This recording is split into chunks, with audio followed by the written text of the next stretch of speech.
Mr. District Attorney, do you have anything you'd like to talk about that's not on the agenda?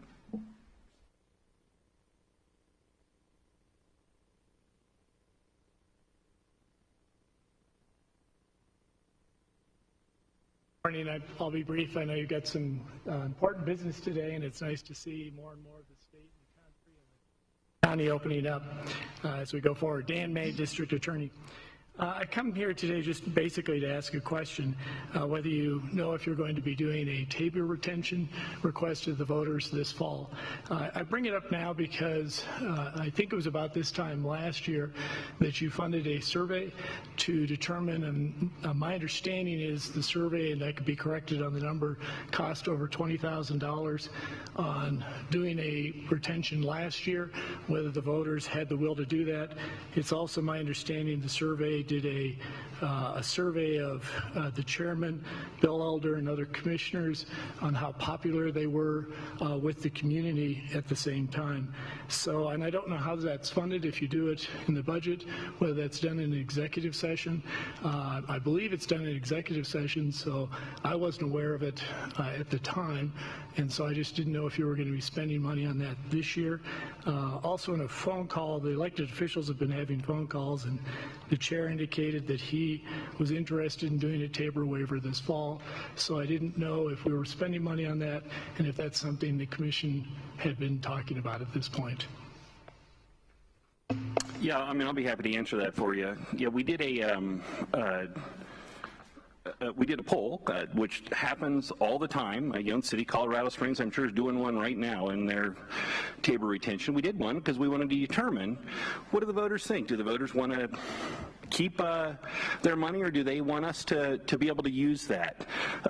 We figured at the time it would probably be better to spend $20,000 to determine where the voters were at before we spent $300,000 or $350,000 to put an initiative on the ballot.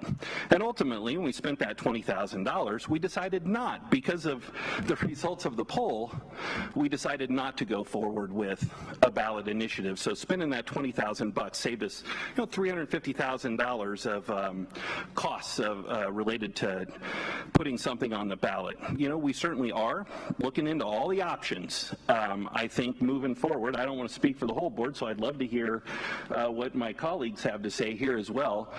But certainly, as we move through these trying times and we have budget issues, the way that we do related to COVID, we're about $12 million short in sales tax revenue collections. Certainly, we're trying to consider all the options moving forward. So that's what we're trying to figure out. I don't know, County Attorney, did you have anything you wanted to add to that? You're Thank muted. you. Yeah, there you go. Good morning, Mr. May. I just want the record that all of our executive sessions we do properly notice. The executive sessions we had last year related to the issue were noticed on our agenda. And if we have any executive sessions concerning attorney-client conversations with the board and my clients, we would also be noticing those on the agenda and available in our normal postings.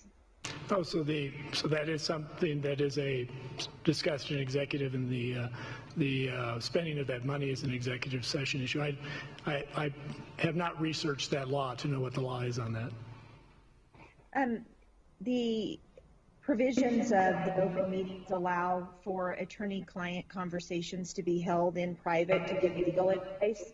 Generally, that's the manner in which we have the discussion on receiving direction from clients. That would be properly noticed, and the public would have the availability to know that we would be having that attorney-client protected conversation. Okay. On the agenda. Mr. Vice Chair. Thank you, Mr. Chair. I just want to highlight one thing. I think it did eventually, save people $300,000 in terms of what you might put, and then because it costs that much to put it on. But I do want to say for the record, that poll had nothing to do with my position, because I publicly stated prior, during, and afterwards that it was my recommendation to return that to the public last year. Again, before, during, and afterwards. You've been very consistent on that. Yeah, Commissioner Williams. Yeah, and I think that just for the public that is here today, when we run a ballot issue, just like every other government entity in the county, we have to pay our own clerk and recorder to run it. So putting anything on the ballot is approximately $300,000. Now this year we'd face having to make, we've already run a shoestring budget. The lowest budget amongst the 10 major counties, $271 per citizen per taxpayer. And a lot of our buildings are having problems, which we've been able to make some emergency fixes, unfortunately, due to all the money the federal government gave us. And so this year we are looking at maybe having to make $6 million worth of permanent cuts. It's a very serious issue because of the interaction between Tabor and an amendment in the 80s called the Gallagher Amendment, which forces the your property taxes down was 21%. In the assessment rate in 1980, it's gone all the way down to 7.1%, and it's possible that it might drop to 5.5%. Which is fantastic for us taxpayers, right? Because our property tax bill keeps going down and down. The unfortunate thing is all the deferred maintenance at the county. We already run a shoestring budget, and having to find another $6 million worth of cuts after we, essentially tanked the IT department in 2011 and made huge layoffs in 2011. Our staff is the best in the state. I will stand behind them 100% because we run a very creative and efficient operation. But it is a very serious issue to consider a ballot initiative, and so we will be talking about that. Just wanted to get my 2 cents in there. Commissioner VanderWerf. Yes, thank you, Mr. Chair. And I'd also like to express my sentiments as Commissioner Gonzalez did. I felt that it was not the right time to ask for the citizens to allow us to retain that money, and supported the return of those dollars. And that is, in fact, what we did in the county. We returned those dollars that time around. And the other concern that I had, though, was the polling of individual commissioners. I didn't really understand the relevance of that. I was not aware that that was being done, and I have asked the county staff to not do the polling of individual commissioners. I think it's appropriate to poll because we can find whether or not there's a sentiment in the community about retaining those dollars to do something like invest it in infrastructure.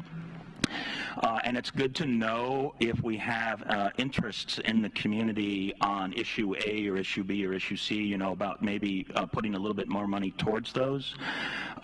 And to the point of spending some money to determine whether we have some understanding in advance before we spend this $300,000 to $350,000, I think that that's appropriate to do. But I didn't understand the polling of individual commissioners, and I've asked the staff not to do that going forward with future polls. Thank you.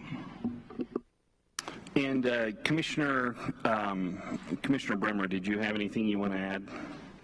I do, thank you. I think my colleagues have said it very well, and to specifically answer your question, Mr. DA, regarding whether we're considering that this year, I think it's way too early to determine that one way or another. I do think we have to be prudent and well informed about our budget situation as it unfolds. We don't have market sales tax revenues in, property tax revenues are deferred, so we don't have a full picture of what the budgetary situation looks like right now and what it looks like for our community. And I would like for a very informed decision, one that we take very seriously, and it's too early to say whether we do that right now, but I feel on looking at the data, the numbers, our current situation, and what will ultimately benefit our citizens more wholly and the best. Yeah, so thank you. Thanks for being here and asking that question. I know it's a really important issue for us moving forward. I'm just kind of curious, is this something that you would like us to do this year, to ask for that Tabor retention? Is it something you think we should be giving the voters back this year, or is it something you'd like to see a little bit more information on? Well, first of all, I'd like to say that I'd like to be a little more transparent in the spending of our money. I don't think there's anything wrong with being in a general session saying we want to spend money on a survey. I think surveys do have a very legitimate purpose, and then maybe it can be expressed in that general discussion what exactly is going to be in the survey. I think spending dollars of tax dollars shouldn't be an executive session decision. I think it should be transparent, and that taxpayers and voters should easily be able to ask, how much did you spend and what was it spent for, and what were the results, because it is an expenditure that came out of the taxpayers' pockets in the end. So I'd like to say that, first of all. Second, yes, when you brought it up, Commissioner Mark Waller, in the phone call about 4 weeks ago, I know that Chuck Borman spoke out against it, saying he didn't think it was a good time to do it, even though you indicated you wanted to do that this fall. I expressed the same thing. I don't think it's a good year to do it. I think people are hurting right now. I think people have lost jobs. Many people in this building are fighting for small businesses. Many people that are sitting here today are fighting for people who are trying to keep their income, keep their families together, keep their employees employed, and it's been a real struggle, and the shutdown has been a real struggle. And so, and you know my position, that's why I've taken a very strong position. I think that I'm not intending to criminalize what people are trying to do in trying to help their employees and this community and their own families. So I think it's a tough year to do it, and so that's one of the reasons, the two reasons I brought it up. This was about the time I assume the executive decision was made on the expenditure last year of 20+ thousand. I don't know, I haven't heard the exact figure, and because the chair had indicated he was interested in putting it on the ballot this fall. Before we spent that money, I thought there ought to be a discussion in the public on it. I think that's what we all. Yep, that's what we always do. Have those discussions. Madam County Attorney, did you have anything to add? I do, just a few things. I just want the record to be very clear. Mr. May, spending of public funds is subject to public disclosure. It's never a decision that's made in an executive session. Spending of public funds is done in a very transparent manner and is subject to scrutiny and public review and public disclosure.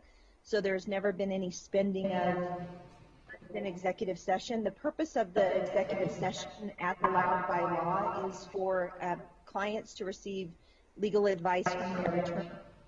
So I just want to clarify that when there was an executive session last year and the ultimate direction was not something on the ballot, the spending of any public funds was completely transparent. And the decision to do, but important was to make a decision whether there would be a necessity to have the ballot go forward and what the public's perception would be of the board having this go forward. So I just want to put that on the record.